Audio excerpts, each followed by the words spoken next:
اور 8 کے 16 بنا دیے اور سارے روپے سندر کو دے دیے۔ سندر تو اس کا گرویدہ ہو گیا۔ بھی 1 ہفتہ گزر گیا۔ رات کو بھورا جنگل میں جا کر ساری کارروائی جبرو اور کمالے کو بتا دیتا تھا۔ جبرو نے اسے کارروائی تیز تر کرنے کی ہدایت کی۔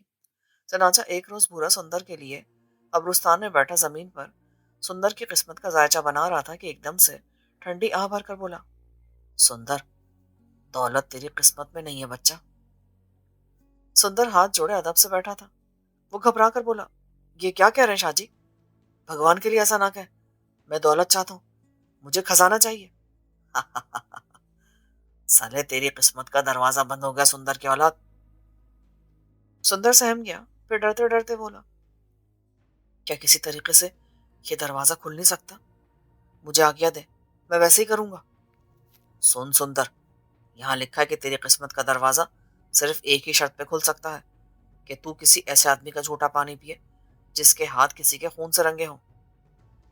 سندر اچھل پڑا، شاہ جی، یہ کون سی مشکل بات ہے؟ میں ابھی جا کر بھیکو کا جھوٹا پانی پیتا ہوں۔ یہ بھیکو کون ہے؟ سندر تو بھورے لانگری کو پہنچا ہوا ملنگ سمجھ رہا تھا اور اس کے اثر میں تھا۔ پھر اس پر دولت حاصل کرنے کا بھوت بھی سوار تھا۔ اسے یقین تھا کہ شاہ جی اسے غیبی خزانے سے مالا مال کر سکتا ہے۔ وہ بولا، حضور، بھیکو ہمارا پہلوان ہے۔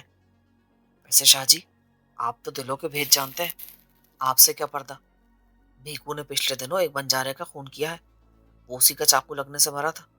میں بھی جا کر اس کا جھوٹا پانی پی کر آتا ہوں، پھر تو مجھے غیبی خزانہ مل جائے گا نا شاہ جی؟ کیوں نہیں ملے گا سندر، اب تو خزانہ ضرور ملے گا، لیکن جس کے چاقو سے بنجارا مرا تھا اسی کا جھوٹا پانی پینا۔ کیا بھیکو کے ساتھیوں نے بھی چاقو مارے تھے؟ ہاں شاہ جی، مگر میں نے ایسا نہیں کیا تھا۔ شامو پھلواری داس اور شام داس نے بھی بنجارے پر حملے کیے تھے۔ چلو کوئی بات نہیں، ہمیں ان سے کیا لینا دینا؟ تو ابھی جا کر بھیکو کا جھوٹا پانی پی اور واپس آ جا، میں تجھے تعویذ بنا دوں گا۔ 7 دن کے اندر تو مالا مال ہو جائے گا، پر اس کا ذکر کسی سے نہ کرنا، نہیں تو سارا کھیل ختم ہو جائے گا۔ میں کوئی پاگل تھوڑی ہوں شاہ جی، آپ یہیں رہیے، میں ابھی آتا ہوں۔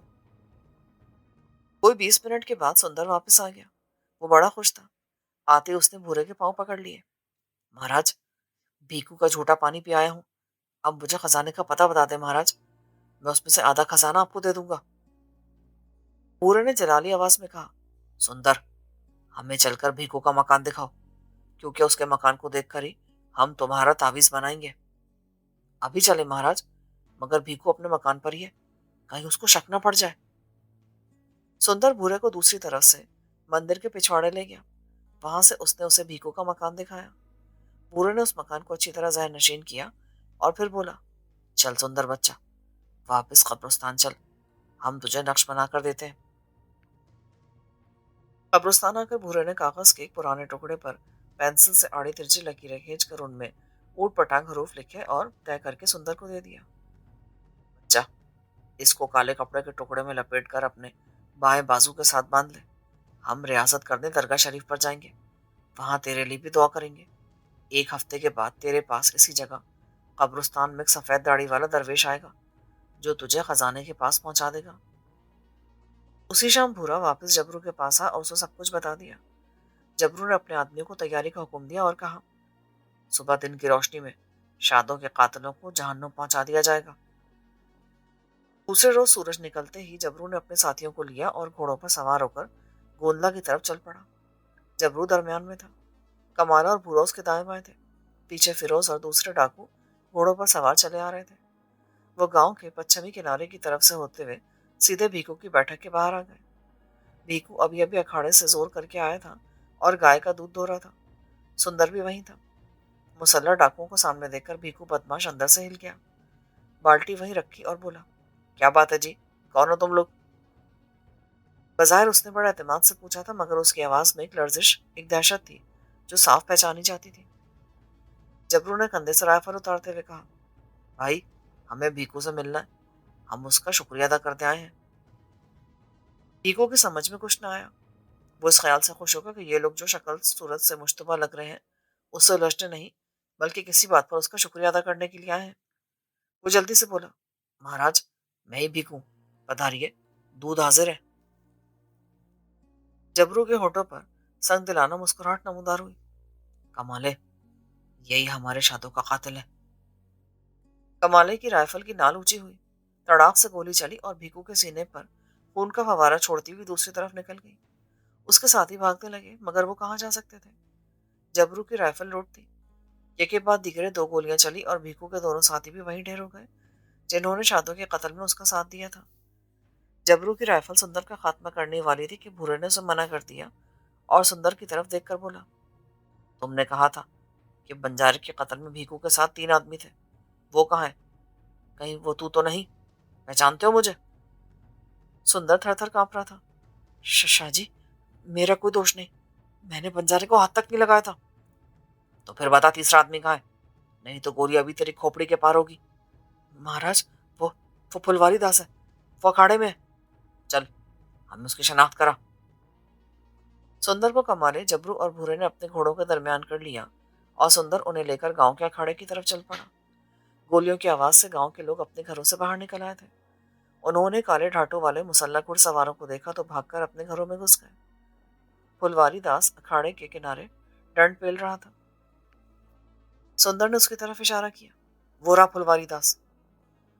کمالا اس کی طرف بڑھنے لگا تو جبرو نے اسے روکا۔ شادوں کی روح کا مجھ پر بڑا حق ہے کمالے، تو یہیں ٹھہر۔ پھلواری داس ڈنڈ پیلتے پیلتے رک گیا اور گھڑ سواروں کی طرف حیرانی اور خوف کے ملے جلے تاثرات کے ساتھ دیکھنے لگا۔ جبرو کو اپنی جانب بڑھتا دیکھ کر وہ سمجھ گیا کہ موت آ گئی ہے، سو ایک دم سے بکٹوٹ بھاگ اٹھا۔ لیکن جبرو اسے کہاں موقع دینے والا تھا۔ اس نے رائفل سیدھی کی اور گولی داغ دی۔ پھلواری داس کی کمر میں سوراخ ہو گیا اور خون ابل ابل کر بہنے لگا۔ وہ منہ کے بل وہیں گرا اور ٹھنڈا ہو گیا۔ جبرو نے رائفل کو اپنے کندھے سے لٹکایا اور گھوڑے کو موڑ کر بھورے کے پاس آ گیا۔ بھورے چاچا، اپنے اس چیلے کا کیا کرو گے؟ سندر ہاتھ جوڑ کر گھٹنوں کے بل گرا اور روتے ہوئے جان کی بھیک مانگنے لگا۔ سندر شادوں کے قاتلوں میں شامل نہیں تھا، اسے چھوڑ دو سردار۔ بھورے نے کہا تو جبرو نے گھوڑا آگے بڑھا دیا۔ کمالا، بھورا اور فیروز اس کے پیچھے تھے۔ چشم زدن میں گھوڑے گاؤں کے کھیتوں سے نکل کر جنگل کی حدود میں داخل ہو گئے۔ جبرو کی دیدہ دلیرانہ وارداتیں جاری تھیں مگر پولیس بے بس تھی۔ کوئی مخبر بھی جنگل میں زیادہ دور تک جانے کے لیے تیار نہیں تھا۔ وہ جنگل میں کنارے کنارے ہی ادھر ادھر گھوم کر واپس آ جاتے اور رپورٹ کر دیتے کہ مجرموں کا کوئی سراغ نہیں مل رہا۔ دوسری طرف جبرو مسلمان دشمنوں کو چن چن کر ٹھکانے لگا رہا تھا۔ وہ صرف ایسے افراد کو اگلی دنیا میں پہنچاتا جن کے بارے میں اسے پکا ثبوت مل جاتا کہ ان کے ہاتھ بے گناہ مسلمانوں کے خون سے رنگے ہوئے ہیں۔ اب وہ جنگل کے اس حصے کی طرف نکل گیا تھا جس کی آخری سرحد آج کے سوراشٹر سے ملتی تھی۔ یہ علاقہ بھی ہندو مہاسبھائیوں اور راشٹریہ سیوک سنگھ کے متعصب اور اسلام دشمن عناصر سے بھرا پڑا تھا۔ مسلمان ان متعصب ہندو مہاسبھائیوں اور کانگریسیوں کے رحم و کرم پر تھے۔ پاکستان کی تاریخ اس وقت اپنے آخری مرحلے میں داخل ہو چکی تھی جس کی وجہ سے انگریز افسروں نے بھی محکموں کے کاموں میں زیادہ دخل دینا ترک کر دیا تھا۔ اس لیے محکمہ پولیس بھی دوسرے محکموں کی طرح بد نظمی کا شکار تھی۔ جبرو کی تلاش میں رسمی طور پر پولیس پارٹیاں روانہ کی جاتی جو جنگل میں ادھر ادھر گولیاں چلاتی اور درختوں کے پتے اڑا کر واپس آ جاتی۔ جبرو کے مخبر کا کام پہلے شادوں کے سپرد تھا، اب یہ ڈیوٹی گروہ کے نوجوان ساتھی طیفے کے سپرد کر دی گئی تھی۔ طیفے کا تعلق ضلع نجیب آباد سے تھا جہاں صرف اس کی بڑی بہن ہی رہتی تھی۔ طیفہ اپنے علاقے سے 2 خون کر کے بھاگا تھا اور بھورے کی ٹولی میں شریک ہو گیا تھا تاکہ وہ پھانسی کے تختے پر چڑھنے سے بچ جائے۔ طیفے کو جبرو کے گروہ میں شامل ہوئے 1 سال ہو گیا تھا۔ کبھی کبھی اسے اپنی بہن کی یاد بہت آتی جو اپنے گاؤں میں بہت غربت کی زندگی گزار رہی تھی۔ اس کا خاوند فالج کے مرض میں مبتلا تھا اور طیفے کی بہن لوگوں کے گھروں میں کام کاج کر کے اپنا اور اپنے بچوں کا پیٹ پال رہی تھی۔ طیفہ اپنی بہن کی حالت میں سوچ سوچ کر کڑتا رہتا تھا مگر اس کی کوئی مدد نہیں کر سکتا تھا۔ وہ بھی شادوں کی طرح کبھی فقیر، کبھی جوگی، کبھی بنجارے کا بھیس بدل کر ارد گرد کے دیہات میں جاتا، لوگوں میں گھل مل جاتا اور پولیس کی تازہ ترین سرگرمیوں کی رپورٹ لا کر جبرو کو دیتا۔ پولیس عاجز آ چکی تھی۔ ایک طرف حکومت کا دباؤ تھا، دوسری طرف کانگریسی لیڈر جبرو کی گرفتاری کے لیے شور و غوغا مچا رہے تھے۔ تنگ آ کر آئی جی پولیس نے جبرو کو گرفتار کرنے والے یا اس کے بارے میں درست اطلاع دینے والے کے لیے 1,00,000 روپے کا اعلان کر دیا۔ آج سے 45 سال پہلے 1,00,000 کی رقم بہت بڑی رقم تھی اور لاکھوں میں سے کوئی ایک ہی لکھپتی ہوا کرتا تھا۔ پولیس کا خیال تھا کہ روپے کے لالچ میں ہو سکتا ہے جبرو کے گروہ کا ہی کوئی آدمی ٹوٹ جائے اور پولیس کے پاس آ جائے، مگر جبرو کے آدمی تو اس پر اپنی جان فدا کرتے تھے۔